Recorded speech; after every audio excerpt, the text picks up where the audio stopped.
سورہ آل عمران۔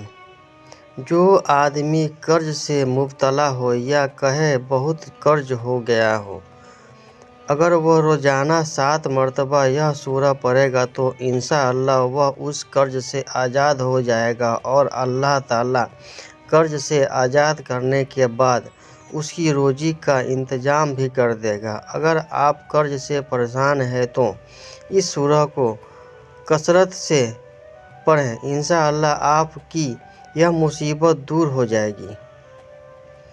سورہ نساء۔ اگر میاں بیوی میں من مٹاو ہو گیا ہے، یہ رشتے میں درار آ چکی ہے، تو اس سورہ کو اب پانی پر دم کر کے اگر میاں بیوی کو پلایا جائے تو دونوں میں پھر سے محبت پیدا ہو جائے گی اور بگڑتے رشتے سدھرنے لگ جائیں گے اور آپسی من مٹاو دور ہو جائے گا، اور انشاءاللہ گھر کا ماحول پھر سے خوشگوار ہو جائے گا۔ سورہ اعراف۔ اس سورہ کو روز کم سے کم 3 مرتبہ پڑھنے والا شخص بلاؤں اور مصیبتوں سے محفوظ رہے گا۔ بڑی سے بڑی آفت اور مصیبت اس سے دور رہے گی، اور بندہ شیطانی وسوسوں سے بھی دور رہے گا۔ سورہ یوسف۔ اگر کسی کو قرآن کی کوئی سورہ یاد نہیں ہو رہی ہے یا کوئی شخص قرآن حافظ بننا چاہتا ہے تو اسے چاہیے کہ سب سے پہلے سورہ یوسف یاد کرے۔ اس کی برکت سے آپ کو پورا قرآن مجید یاد ہو جائے گا اور ہمیشہ یاد رہے گا۔ اگر کسی شخص کو بنا وجہ سے نوکری سے نکال دیا گیا ہے یا غلط طریقے سے اسے نوکری چھوڑنے کے لیے مجبور کیا جا رہا ہے، تو ایسے شخص کو چاہیے کہ وہ سورہ یوسف روزانہ نماز کے بعد 13 مرتبہ انشاءاللہ اس کی نوکری واپس بحال ہو جائے گی اور آگے بھی نوکری میں کبھی دقت نہیں آئے گی۔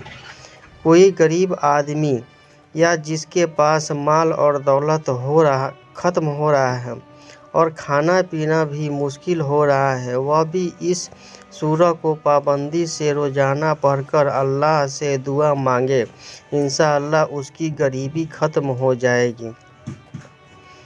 سورہ ابراہیم۔ اگر کسی شخص پر جادو کر کے اسے نامرد بنا دیا گیا ہو یا کسی کی مردانہ طاقت کسی وجہ سے ختم ہو گئی ہو تو اسے چاہیے کہ وہ روزانہ 3 بار یہ سورہ پڑھے، انشاءاللہ جادو کا اثر ختم ہو جائے گا اور اس کی مردانہ طاقت واپس بحال ہو جائے گی۔ سورہ بنی اسرائیل۔ گھر میں کوئی بچہ کمزور دماغ والا ہو یا اسے بولنے میں دقت آتی ہو یا بول نہیں پاتا ہو اور چیزوں کو سمجھ ہی نہیں پاتا ہو تو مسک اور زعفران سے اس سورہ کو لکھ کر پانی میں گھول کر پیے، انشاءاللہ بچہ صاف بولنے لگے گا اور اس کا دماغ ایک نارمل بچے جیسا ہو جائے گا۔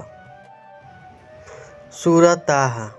اگر کسی لڑکی کا نکاح نہ ہو رہا ہو یا نکاح میں رکاوٹ آ رہی ہو، یہ سورہ دن میں 21 مرتبہ روز پڑھیں، انشاءاللہ جلد ہی اچھے رشتے کی خبر آئے گی اور نیک مرد سے اس کی شادی بھی ہو جائے گی اور رشتے میں بھی آگے کوئی رکاوٹ یا نفرت پیدا نہیں ہوگی۔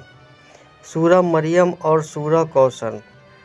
اگر کسی عورت کے بچہ ٹھہرنے میں دقت آ رہی ہے یا کسی وجہ سے یا رکاوٹ سے بچہ نہ ہو رہا ہو تو ایسی عورت کو چاہیے کہ سورہ مریم روزانہ 1 مرتبہ وضو کر کے روز پابندی سے پڑھے۔ اس کے ساتھ آپ سورہ کوثر بھی پڑھیں، انشاءاللہ آپ کو جلد ہی خوشخبری ملے گی اور بچہ ہونے کے وقت بھی زیادہ تکلیف نہیں ہوگی۔